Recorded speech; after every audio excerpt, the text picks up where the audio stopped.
Alors, les piliers de l'approche Montessori, donc la liberté, alors cette liberté, comme je le disais, c'est pas celle de tout faire, hein, c'est celle de choisir son activité, la durée de la manipulation de l'activité, si on la fait à un ou à plusieurs, si on la fait sur une table ou sur un tapis, mais tout ça avec certaines consignes, puisque l'éducateur a montré comment manipuler le matériel et que l'enfant ne prend pas non plus le matériel qui ne lui a pas été présenté.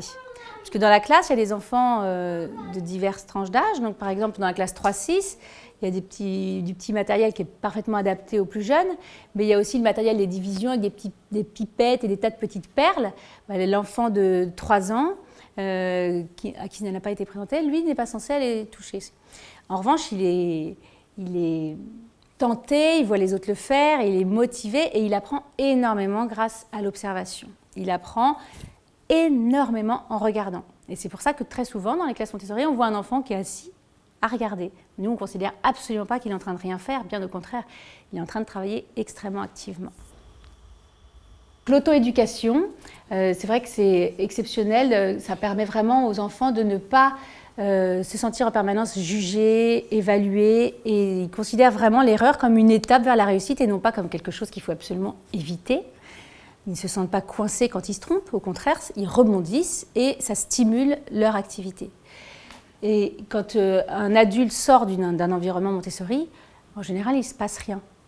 L'ambiance de la classe ne change pas, parce que ce n'est pas l'adulte qui est le garant de la discipline, il y a une autodiscipline dans la classe, parce que les enfants sentent qu'ils aiment être dans un environnement dans lequel ils s'entendent, dans lequel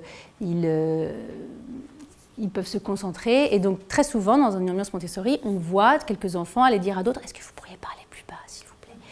Mais ce n'est pas forcément l'adulte qui demande, qui exige l'ordre. C'est vraiment les enfants qui sentent que c'est bon pour eux. Et c'est vrai que c'est impressionnant, il faut le voir. Hein. Une classe de 30 enfants, 25-30, libres de bouger, libres de parler, et dans lesquels on entend les mouches voler, c'est exceptionnel. Alors, ce n'est pas le pays idéal où il n'y a jamais de bruit non plus. Hein. Il y a des moments où il y a un petit brouhaha, un petit bruit, mais justement, à ces moments-là, on va agir en périphérie en tant qu'adulte. On ne va pas prendre une cloche, sonner ou dire « S'il vous plaît, silence, chut, on ne s'entend plus ». On va essayer d'identifier le petit groupe d'enfants qui fait un petit peu de bruit et qui fait que tout le monde élève la voix. En réalité, en général, il y en a 2 ou 3 qui parlent un peu trop fort. Et donc, on va vers eux et au lieu de leur demander de se taire, on leur parle tout doucement. On leur parle comme ça. Et naturellement, pour nous entendre, ils baissent d'un ton et puis toute la classe baisse d'un ton. Donc, c'est vraiment la théorie de l'apprentissage par l'exemple et on incarne vraiment les valeurs qu'on souhaite transmettre. Donc, on ne fait pas de grandes déclarations, il n'y a pas les règles de la classe affichées, qu'on scande, etc. On les vit. On vit la patience, on vit le respect, on vit le calme, on vit... En tout cas, on essaye. Hein. C'est un cheminement, hein, mais c'est vrai que la posture d'éducateur Montessori est vraiment de transmettre toutes ces valeurs.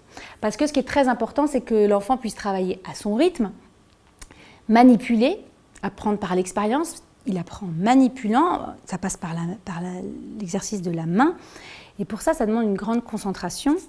Et la concentration, c'est vraiment une des plus grandes sources de plaisir hein, chez l'homme. Quand on voit bien quand on est très concentré et que quelqu'un nous interrompt, ça nous frustre énormément parce que dans la construction intellectuelle, dans le fait de se centrer, il y a une grande source de plaisir qu'on cherche toujours à reproduire.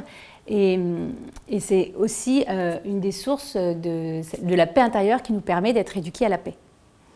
Donc tout ça, c'est une certaine harmonie qu'on cherche à créer dans les classes Montessori et dans les familles, hein, pour que chacun se sente lui-même dans une ambiance harmonieuse où il est au service de lui-même dans un premier temps pour être au service des autres dans un second temps.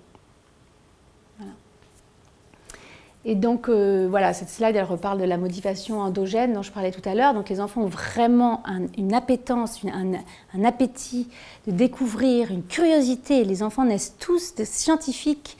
On naît chercheurs. On a en permanence des réflexes de scientifiques. On fait des hypothèses, on tâtonne, on ajuste, on s'adapte à l'environnement, on réessaye, on tire des conclusions. C'est une pensée hypothético-déductive permanente. Et quand l'enfant est libre d'enquêter, de faire ses recherches, dans une ambiance où tout est à sa disposition, il n'a pas besoin, est-ce que tu peux m'atteindre ça, est-ce que j'ai le droit d'utiliser ça, est-ce que je ne peux pas l'attraper? Non, il peut suivre ses élans dans une ambiance sereine et du coup, voilà, tout le reste en découle. Donc, de l'intérêt naît l'attention, de l'attention naît la répétition de l'activité qui permet à l'enfant d'engrammer toutes ses connaissances. Ça développe la concentration et ça développe la construction intérieure. Donc tout ça, c'est un cercle vertueux.